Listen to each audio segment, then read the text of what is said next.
Hello, I'm Nora and I'm a 35-year-old woman. Today I want to tell you about an experience I had that left me feeling shocked and angry. But before I get into the story, let me tell you about how I came to own my own home.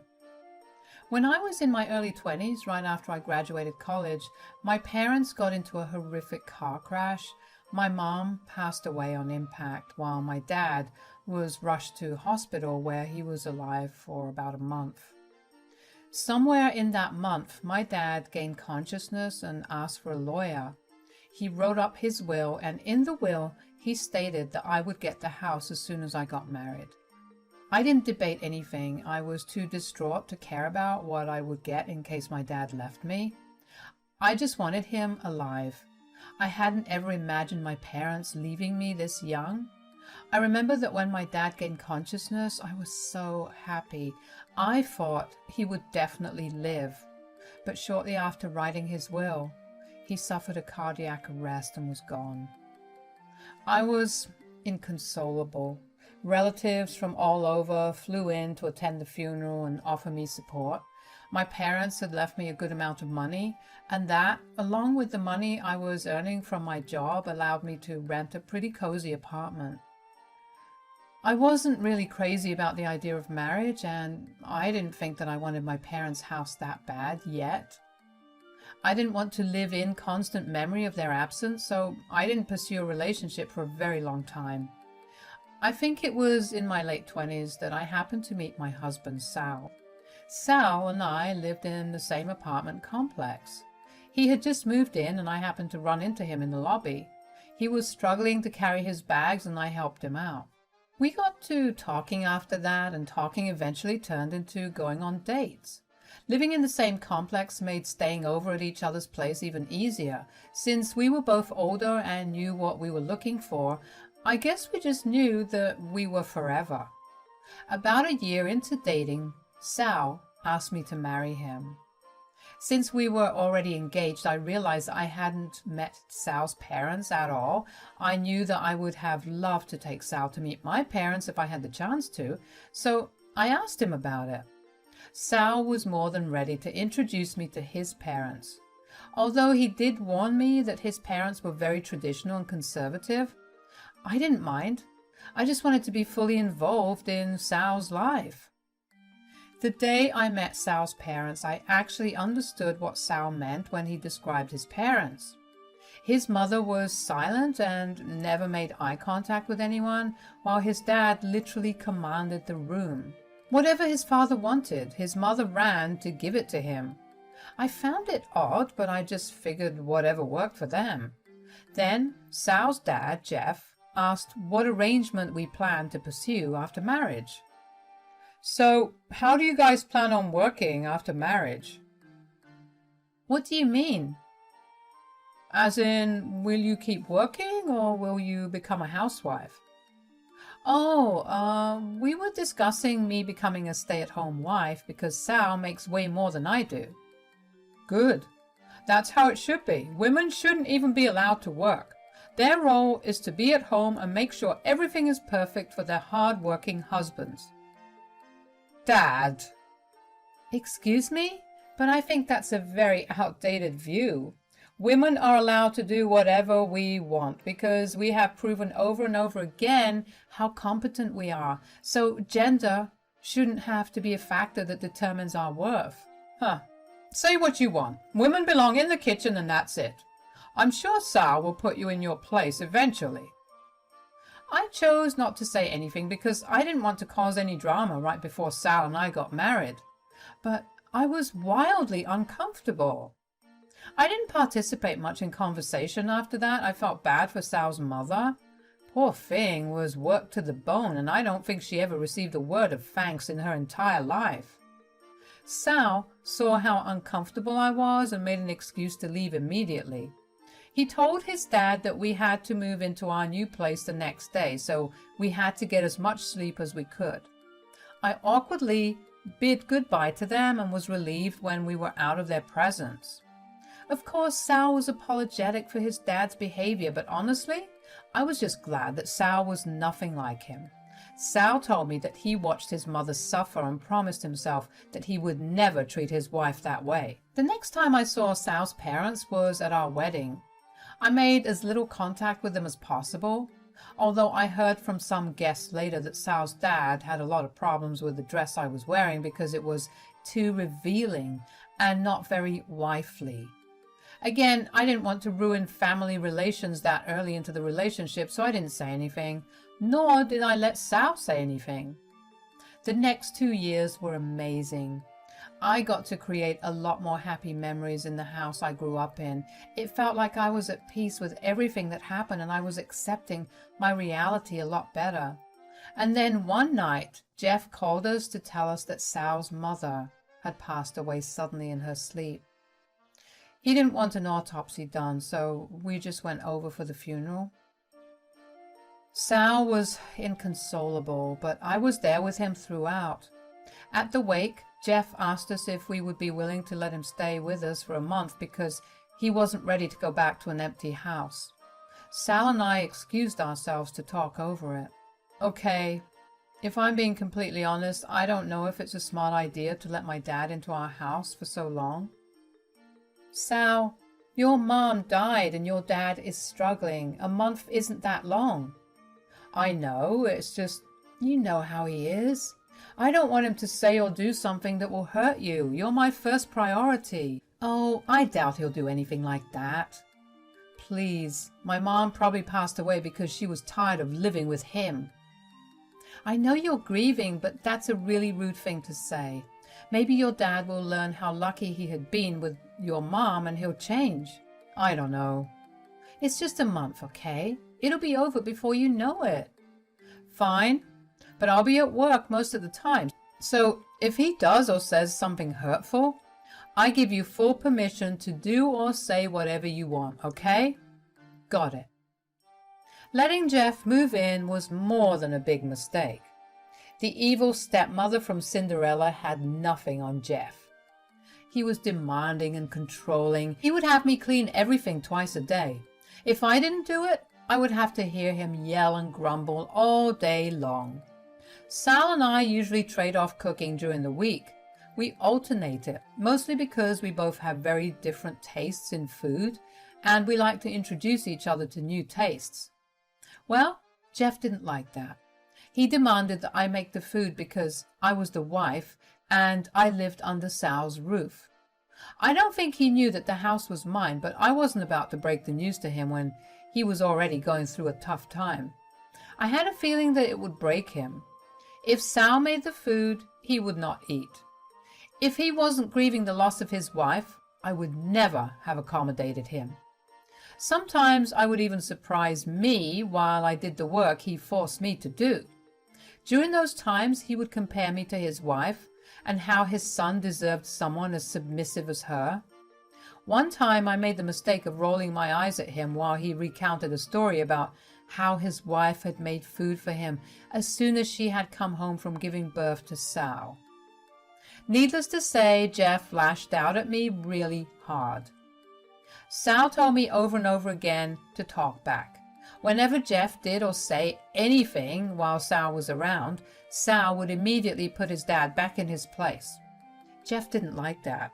He thought I had brainwashed his son into believing that he had to do womanly chores. Speaking of womanly chores, I remember how appalled he was when he saw me assembling this bookshelf I bought from scratch. He yelled at me for emasculating his son. The only reason I didn't say anything was because I knew that Jeff needed a place to stay and needed to grieve the loss of his wife. I just thought that this was his way of processing her loss. Plus, Jeff was family and I didn't want to abandon him like that. Eventually, his 1 month at our place was up. As soon as Jeff left, Sal and I sighed a huge breath of relief. Bet you're glad he's gone, huh? I have to admit I am. Although, what? Your dad didn't seem to know that this house was under my name. He didn't? No, that's why he kept making me do things.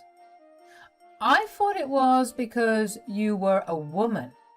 Oh yeah, that was part of it too, but he would keep bringing up how I was living under your roof. Well, if he ever stays over again, which I hope doesn't happen for a very long time, you have my full permission to tell him that this house is yours. Are you sure? I feel like that will kind of make him really angry. Who cares? He doesn't care about how you feel. Give him a taste of his own medicine. We'll see. If he does anything that upsets or angers me, I'll do it then. Sal and I enjoyed a blissful year free of Jeff. Sal would call Jeff every once in a while to check up on him, but that was about it. Of course, Jeff would try to ask Sal if I was doing my wifely duties, but Sal would cut him off by making up some excuse about being busy and hanging up the phone. I think that was the reason for Jeff to do what he did next.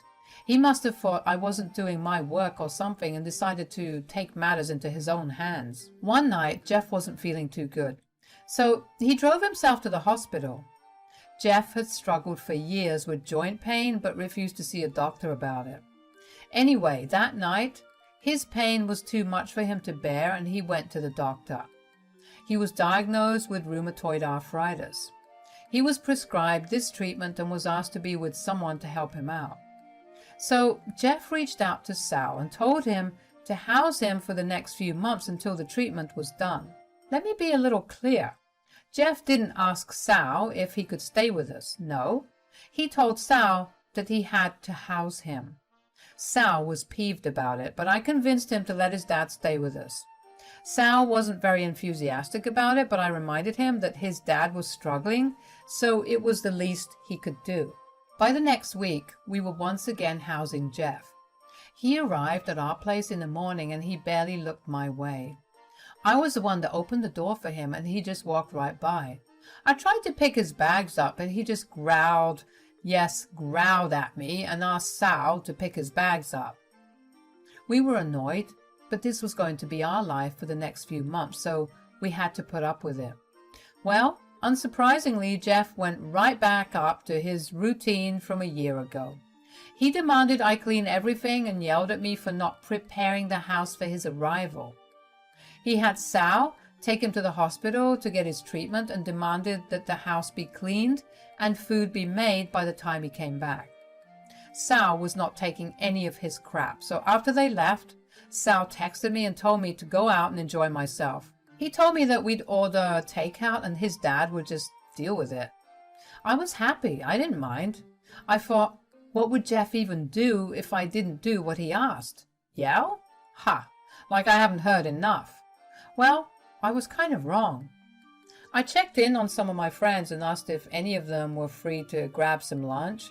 A couple were, so I went out and enjoyed my time. When I got home, Sal and Jeff were back.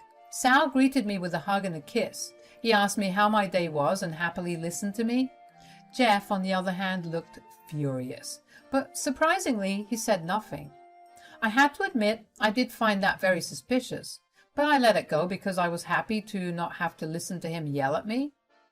That night, when Sal and I were getting ready for bed, Sal confessed to me that he had had a word with his father.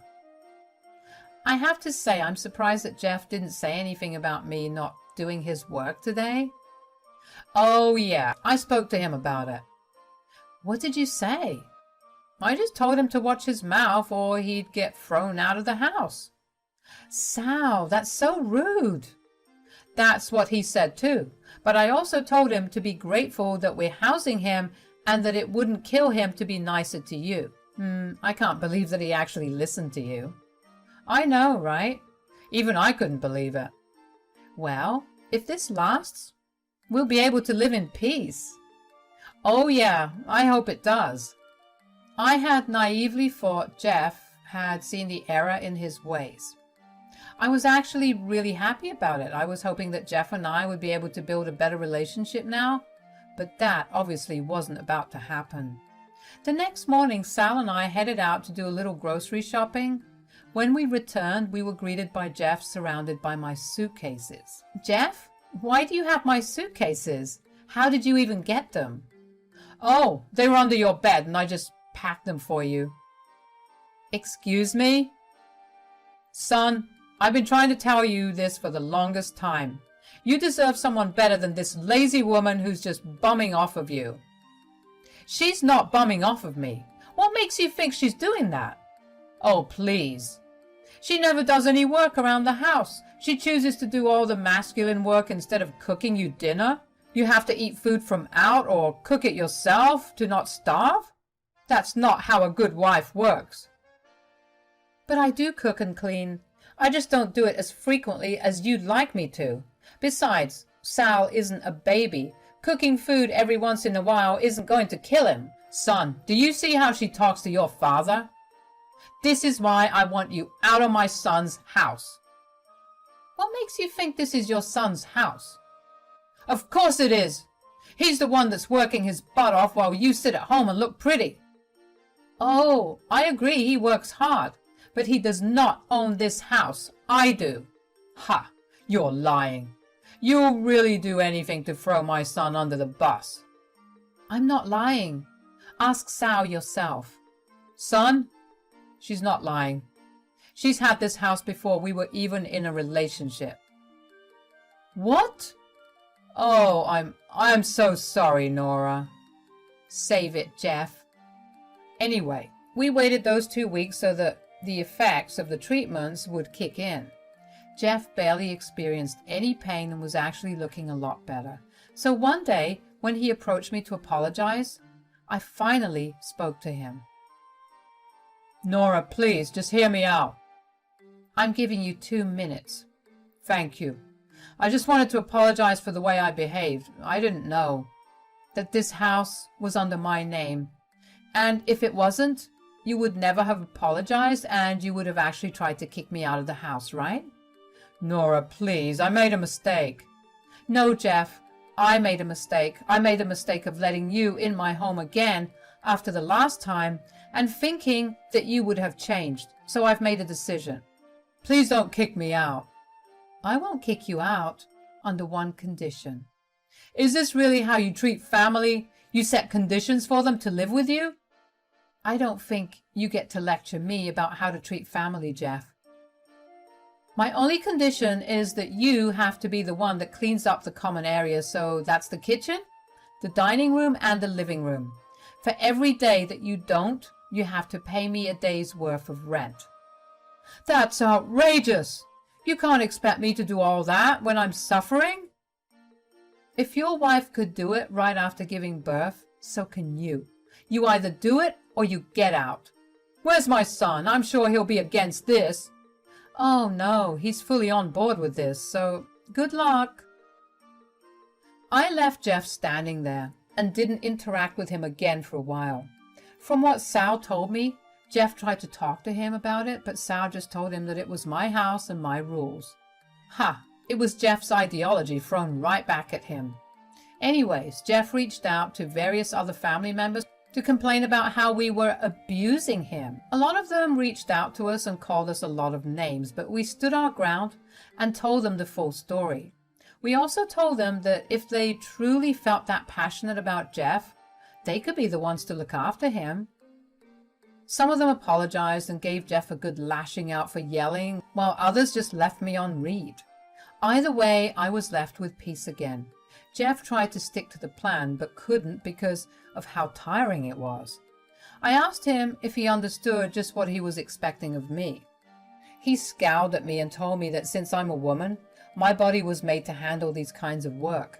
I didn't want to deal with him any longer, and so I told him to pack his bags and get out of my house. Jeff said he gladly would, and the next day he was out of our hair again. He had gone to stay with a friend of his until his treatment was done. He called Sal a couple of days later to tell him that he would not get his house as part of his inheritance. Sal told Jeff to keep his house because he had a better one with me and ended the call with that. I did feel bad that I had ruined Sal's relationship with his dad, but Sal assured me that his dad was the one who ruined it and not me. Now, Sal and I live a comfortable and happier life. I don't have to deal with any yelling or nagging. Last I heard of Jeff, he got kicked out of his friend's house too for being a nuisance. I think he stayed with some other family after. I hope he'll be better for his sake, really. Anyways, I guess I just wanted to tell you this story because sometimes you have to put your foot down regardless of who might get hurt. Sometimes it's family that treats you the worst. And you need to set a healthy boundary so you don't get used or humiliated. Always stand up for yourself and those that love you. Thank you for listening.